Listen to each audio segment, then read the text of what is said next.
បាទសួស្តីបងប្អូនថ្ងៃនេះខ្ញុំសូមធ្វើការពន្យល់លម្អិតអំពី EA របស់យើង EA យើងឈ្មោះថា Golden Grid ហើយ EA នេះជាប្រភេទ Hybrid មានន័យថាវាជា EA ដែល Scapping ហើយករណីបើសិនជាវាដើរខុសទិសដៅបានវាប្រើ Grid Recovery ដើម្បីមកជួយហេតុអីបានខ្ញុំនឹងពន្យល់ជូនបងប្អូនលម្អិតដោយសារតែចង់ឲ្យបងប្អូនយល់ថាយើងប្រើ tool ណាមួយគឺយើងត្រូវការយល់ពី tool ហ្នឹងឲ្យបានច្បាស់ទើបយើងប្រើទៅយើងអាចបត់បែនជាមួយវាបានមិនខុសអីពីក្នុងរឿងចិនរឿងសាមកុកគេថាយើងចេះក្បួនយើងត្រូវចេះព្រលឹងក្បួនអញ្ចឹងមានន័យថាបងប្អូនចេះប្រើប្រាស់ត្រូវចេះពីរូបមន្តដែលនៅពីក្រោយវាថាតើវាចូលផ្សាររបៀបម៉េចវាមានចំណុចខ្លាំងអីចំណុចខ្សោយអីហើយវាធ្វើការព្រោះវាជាអ្នកកាន់ account ឲ្យយើងអញ្ចឹងវាជាអ្នក trade ឲ្យយើងដូច្នេះយើងត្រូវតែយល់ពីវាខ្ញុំអត់ recommend ឲ្យបងប្អូនធ្វើដូចទម្លាប់ចាស់ដែលយើងប្រើ EA ពីដើមឲ្យតែឮល្អណាស់បន្តិចទៅដាក់នេះទៅដាក់នោះហើយយើងអត់យល់ទេយើងដើរដាក់នេះបន្តិចដាក់នោះបន្តិចពាក្យច្រើនចុងក្រោយច្រើនណាស់មិនមែន EA គេអត់ល្អទេតែយើងអ្នកប្រើគឺយើងរំពឹងខ្ពស់ពេកទី1ទី2យើងអត់យល់ថាវាមានលក្ខណៈយ៉ាងម៉េចអត់យល់ពីវាច្បាស់ហើយយើងចេះតែប្រើអត់ចេះបត់បែនទៅតាមទីផ្សារព្រោះ EA វាអត់ចេះបត់បែនតាមទីផ្សារទេយើងត្រូវការច្នៃវាយើងស្គាល់ផ្សារយើងច្នៃវាទៅតាមលក្ខខណ្ឌរបស់ផ្សារមិនមែនឲ្យផ្សារមកតាមយើងទេ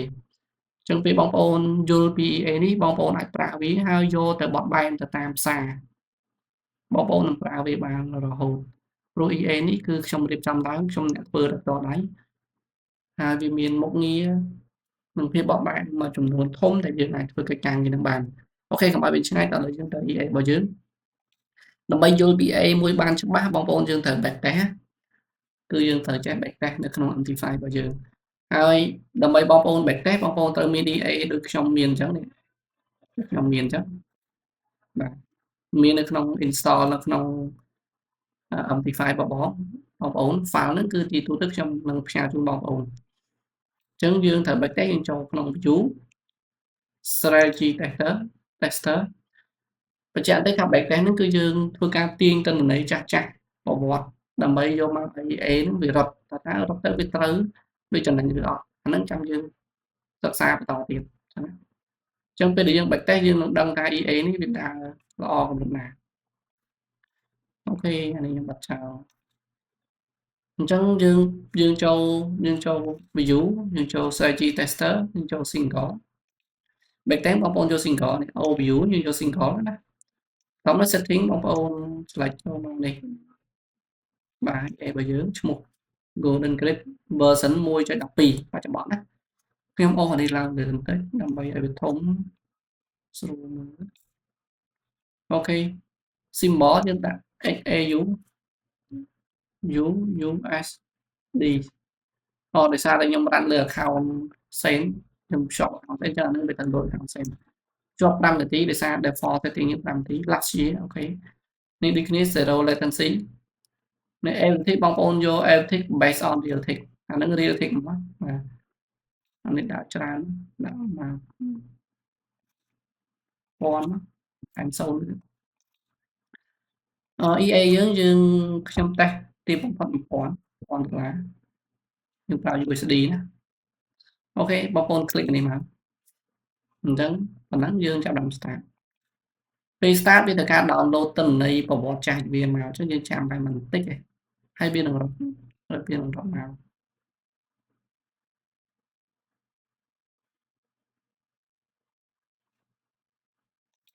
ានេះ input នេះកន្លែង setting របស់ EA យើងអូខេវានៅ download ឡើយអញ្ចឹងមុននឹងវាកំឡុងពេលដែលវាកំពុង download យើងនិយាយពី setting បន្តិចបងប្អូនរៀនមើល setting នេះគឺជាកន្លែងដែលយើងកំណត់ទៅលើ EA របស់យើងខ្ញុំនឹងនិយាយខ្លីៗទី1 time frame យើងប្រើ5នាទីមានតែឆាតយើងចុចប្រហែលក៏វានៅ5នាទីដែរ magic number គឺជាអត្ថលេខរបស់វាដើម្បីឲ្យម៉ាស៊ីនកុំព្យូទ័រយើងវាបញ្ជាទៅឲ្យចំនៅខណៈដែលយើងប្រើ EA2 គឺវាទៅបញ្ជា EA ណានីមួយដោយកូនភ្លោះអញ្ចឹងណាកុំឲ្យច្រឡំគ្នាអានេះ unit របស់វា នេះ version នេះបងប្អូនអាចកែបានបាទតែខ្ញុំកើតទេដោយសារតែយើងកំពុង run ណាជាក់ស្ដែងបងប្អូនអាចកែបានកន្លែងនេះបងប្អូនប្រើ for ធម្មតានៅ default setting ប្រើ 0.01 ឡប់ទីsize ត្រីទី2ប្រើ0ប្រើ2ចុចចឹងមានន័យថាត្រីទី2វាធំនឹងត្រីទី1 អានេះអត់អីទេត្រូវមានចឹងធម្មតា session filter យើងបើកទៅដោយសារតែយើងត្រូវឲ្យវា trade អានេះខ្ញុំបិទសិនយើងត្រូវឲ្យវា trade ចាប់ពីម៉ោង start ម៉ោង23ម៉ោងនៅស្រុកខ្មែរយើងវាម៉ោង6ព្រឹកបាទចប់ម៉ោង18គឺម៉ោង1យប់ចឹងណាចឹងខ្ញុំឲ្យវាធ្វើកិច្ចការងារពីម៉ោង6ព្រឹកដល់ម៉ោង1យប់បងប្អូនអាចបន្ថែមបន្ថយតាមហ្នឹងអូខេ trade management គឺយើងកំណត់ true trailing មានន័យថា trade ទី1ឲ្យវា trailing ទៅមានន័យថាវាឲ្យវា move ISL ទៅតាមពេលដែលផ្សារយើងចូលត្រូវទិសដៅវានឹង move ISL តាមនឹងប៉ុណ្ណឹងគេដាក់ true trade ទី2គឺយើងកំណត់ឲ្យវាប្រើ fixed exit មានន័យថាពេលដែលវាទៅដល់គោលដៅវាបិទទាំង trade 1ទាំង trade 2ករណីចាប់ផ្ដើមពី trade ទី3មានន័យថាលុះណាតែ trade ទី2នឹង fail បាន trade ទី3ចូលមកជួយពីនេះយើងកន្លែងនេះគឺ recovery មាន2មាន recovery distance recovery rank តែ recovery rank នេះខ្ញុំអត់ recommend ទេតែបងប្អូនអាច test មើលបានយើងប្រើ recovery distance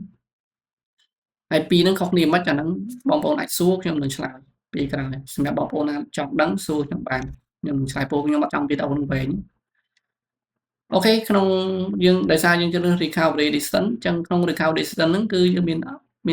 បេតុងរបស់វាដើម្បីកំណត់បញ្ជាបន្ថែមទៀតទី1គឺ mode អា distance ហ្នឹងមានន័យថា mode វាមាន3ទៀតមានប្រើ candle hand Kenichi ប្រើ candle ធម្មតានិង hybrid មាន hybrid ណាពីរនឹងបូកចូលគ្នាវាបត់បែនតាមទីផ្សារអូខេចឹង trade ទី3យើងនឹងចាប់ផ្ដើមដោយ lot size វាកើនភូមិជាងមុន 1.15 ដងភូមិជាងលេខ trade ទី1បូក trade ទី2បញ្ជាក់ចឹងណា trade ទី1 0.01 trade ទី2 0.02 ចឹងវាបូកទៅ 0.03 ចឹងអា trade ទី3ហ្នឹងគឺវាភូមិជាងអា trade ទី1បូកទី2ហ្នឹង 1.15 ដងអញ្ចឹងมันអាចចូល 0.01 ជាង0.02 ជាងថែមតែវាគិតប្រហែលជា 0.02 ចឹងទៅតាមហ្នឹងតាមភាគរយអូខេកន្លែងនេះអត់មានអីទេកន្លែងនេះគ្រាន់តែជារបស់ការពារទេអាចក្រោះការពារសុវត្ថិភាពទេយើងមាន distance អីដើម្បីកុំឲ្យវាចេះចូលប្រេះប្រាអូខេហើយបងប្អូនឆ្ងល់សួរបានក្នុងហ្នឹង trade ទី3 rank recovery នេះអានេះ option បើយើងជ្រើស rank recovery កន្លែងនេះមានន័យថាកន្លែងនេះបានដាក់តែបើសិនជាយើងចូល recovery distance អានេះអត់ទេអានេះវាអត់មានអីត្រូវដាក់ទេអានេះគ្រាន់តែជាមុខងារដើម្បីថែមករណីបើយើងជ្រើសរើស rank recovery rank អូខេត្រូវទី3គឺយើងសួរថាតើឲ្យវាបិទ trade របៀបម៉េចគឺយើងត្រូវការមានដល់គោលដៅវានឹងបិទករណីវាចំណេញ$1វានឹងបិទហ្នឹងយើងកំណត់អញ្ចឹងយើង$1ក្នុងវាដាក់1000ដោយសារតែក្នុង Ignis គឺវាមានកតុយ3អញ្ចឹងយើងទៅជា$1000ណាខ្លីៗ risk protection យើងបើក risk protection មានន័យថាយើងបើកឲ្យវាកាត់ loss ឧទាហរណ៍ថាបើសិន trade យើង hold វាខុសទិសដៅ hold ដល់150ព្រោះករណីនេះយើងចូល 0.01 ហើយដើម1000ចូល 0.01 ចឹងបើសិនវាខាត150វានឹងកាត់ clear ចោលទាំងអស់ចឹងណាតែបើវាអត់កាត់ខាតទេវានឹងទៅចំណេញវិញហ្នឹងអូខេ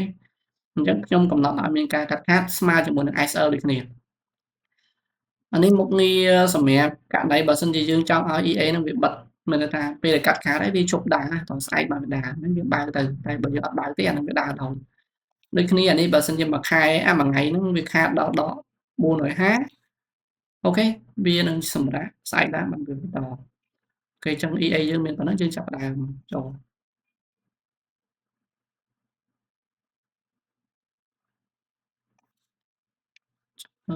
ចាំមើលវាអូខេរត់មកហើយ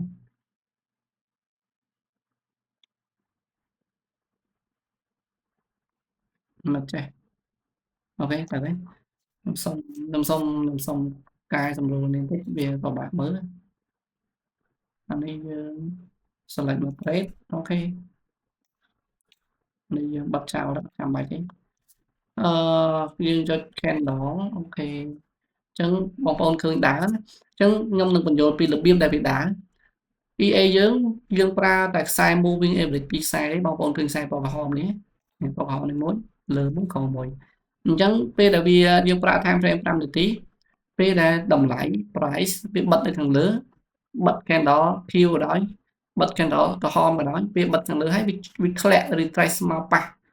នេះខ្សែក្រហមខាងលើនេះវានឹងចូលបាយហើយបើសិនវាធ្លាក់បន្តទៀតអានេះ trade ទី1បើធ្លាក់បន្តទៀតវានឹងចូលបាយ trade ទី2ហើយបើសិនវាធ្លាក់ទៀតវានឹងគិតរកបាយទី3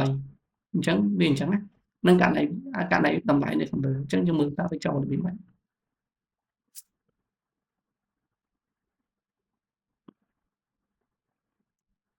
អូខេខ្ញុំអរនេះមើលទីបន្តិចសួរវិញវាអត់ទាន់ប៉ះណា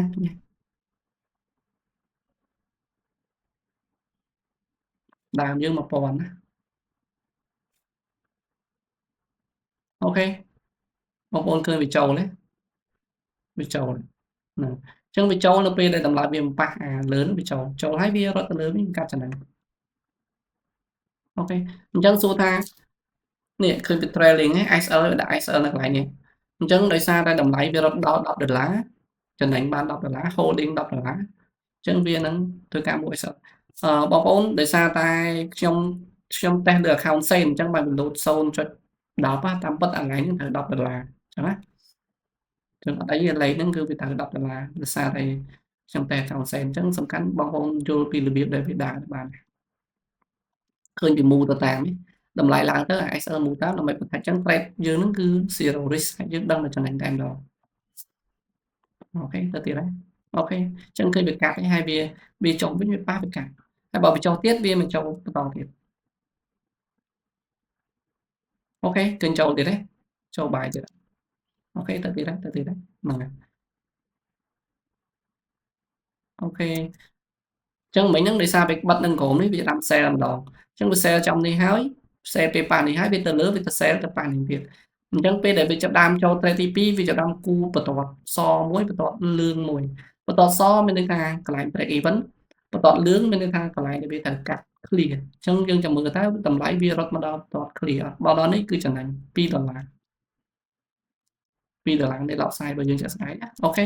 វាបានមកដល់បន្ទាត់លឿងអញ្ចឹងវាបានកាត់ចំណេញ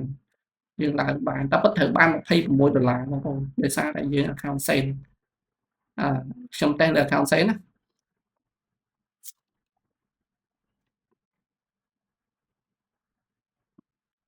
មើលវាចូលទៀតយើងអាចបន្ថែមលឿនចុចនេះទៅលឿនហ្មងយើងអាហ្នឹងបាច់តេស្តនេះតាំងពីថ្ងៃទី2មករាមកលឿនទៅមក slow ទៅហើយផ្សារយើងជាក់ស្ដែងកន្លងមកវាដើរមកអញ្ចឹងបងប្អូនឃើញវាអត់ចូលផ្សារវាប៉ះវាត្រូវ sell ហេតុអីបើអត់ចូលដោយសារតែយើងកំណត់វាឈប់នៅម៉ោង18ចឹងចាប់ពីម៉ោង18ពីត្រឹមនេះមកគឺវាអត់ចូលទេហើយប៉ះវាពិតជាមិនចូលមែនអញ្ចឹង EA យើងគ្រប់ម៉ោងពេលត្រឹមត្រូវណាអូខេឥឡូវដល់ម៉ោងទី1ហ្នឹងយើងឲ្យវាចូលនៅម៉ោង10ហ្នឹងហើយដល់ពេលចូលធ្វើការបានអូខេនេះចូលបាយទៀតហើយបាយវាចាប់តាមចំណេញ move ISO ទៅតាមហ្នឹងអូខេកាត់បាយ profit $40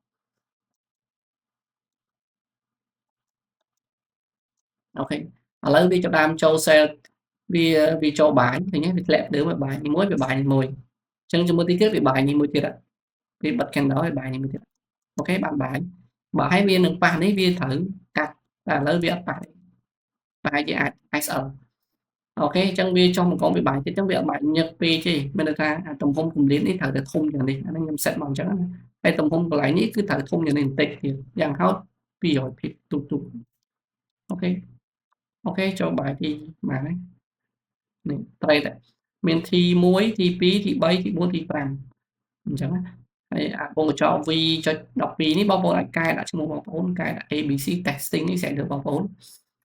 អូខេអញ្ចឹងវាចូល trade ទី5ហ្នឹងទី5អញ្ចឹងអាចបើសិនជាវាទៅលើដល់កន្លែងបន្ទាត់លឿងនេះវានឹងកាត់ចំណេញហើយបើសិនជាវាអត់ដល់ទេធ្លាក់មិញកាត់ខាតហើយយើងខាត100ហើយអូខេកាត់ចំណេញអញ្ចឹងយើងដើរអញ្ចឹង EA យើងដើរអញ្ចឹងហើយបងប្អូនបញ្ជាក់ថា បើសិនជាបងប្អូនកែអញ្ចឹងខ្ញុំបិទអានឹងប៉ុណ្ណឹងបើបងប្អូនកែដកអានេះដកកន្លែងខាត់ឡោះនេះបងប្អូនដាក់ខាត់ឡោះទេបងដាក់ for ទៅណាមើលថាវាប្រើ balance ទាំងអស់តែម្ដងប្រើកម្លាំងដែលមានទាំងអស់គឺយកទៅ trade មានន័យថាវាអត់កាត់ឡោះនៅ150ទេ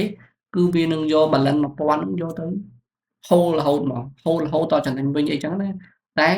ខ្ញុំអត់ចង់ឲ្យបងប្អូន risk ចឹងទេព្រោះ risk អញ្ចឹងវាគង់តែមានថ្ងៃណាមួយផ្សារ move ខ្លាំង risk move ខ្លាំងមែនទែនគឺវាអាចដាក់ account យើងខំសំរាប់ថ្ងៃរាប់ខែអញ្ចឹងទៅដល់ពេលមួយស្រាប់តែវា move ខ្លាំងភាសាចប់ដាច់ account បាត់អញ្ចឹងខ្ញុំអត់ចង់ដើរទៅនឹងទេហើយក៏អត់ recommend បងប្អូនដែរអញ្ចឹងបងប្អូនប្រើខាត់ឡោះទៅសមត្ថភាពណាសុខចិត្តឲ្យវា recovery មកវិញខាតខ្លះចំណេញខ្លះសំខាន់ពេលវេលាទៅមុខគឺចំណេញអញ្ចឹងបងប្អូនអាចមើលពីលទ្ធផលដែលខ្ញុំបានតេស្តដាក់នៅក្នុងក្រុមហ្នឹងហើយគឺអីនេះក៏វាចំណេញបានក្នុងកំឡុង5-6ខែវាបាន300% ជាងដែរហ្នឹងហើយយើងឃើញថាចំណេញអូខេយើងទៅមុខយើងតេស្តទៅមុខអញ្ចឹងទៅអូខេអញ្ចឹង EA យើងដើរប៉ុណ្ណឹងបងប្អូនយល់របៀបវាដើរហើយបងប្អូនអាចធ្វើការតេស្តលេង setting ទៅតាមហ្នឹងហើយបងប្អូនឆ្ងល់ក្នុង setting កន្លែងណាមួយសួរខ្ញុំបន្ថែមណាអរគុណ